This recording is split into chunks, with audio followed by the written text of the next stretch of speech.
Nagkakaubusan na ng gasolina sa Legazpi Albay dahil sa pahirapang biyahe ng mga truck patungo roon. Detalye tayo sa ulat on the spot ni Chino Gaston. Chino? Rafi, problema sa gasolina at iba pang supply ang posibleng kinakaharap ng lalawigan ng Albay dahil nga sa mabagal na pagdating ng mga tanker trucks at pagkakaantala ng biyahe ng mga barko dahil sa paparating na Bagyong Leon.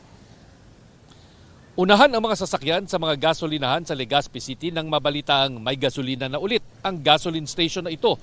Nang makitang may pumipila, lalong nagdagsaan ang mga sasakyan at motor. Ang isang babae, sagad na ang gas tank dahil sa 6 na araw na raw mahirap makahanap ng gasolina. Narito ang pahayag ng ilan nating mga nakausap. Maraming araw nang walang gasolina? Ngayon lang nagkagasolina ulit? Ngayon lang. Ngayon lang. So, saan mo ikakarga yan? Sa tricycle ko po.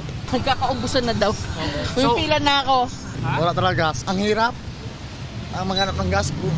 Ngayon ko lang nakita meron dito eh.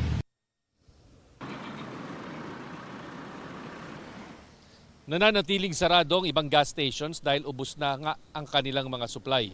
Paliwanag naman ng Albay Provincial Government na tatagalan ng pagdating ng supply ng gasolina dahil bumabara ang mga fuel truck sa boundary ng Kamsur at Albay.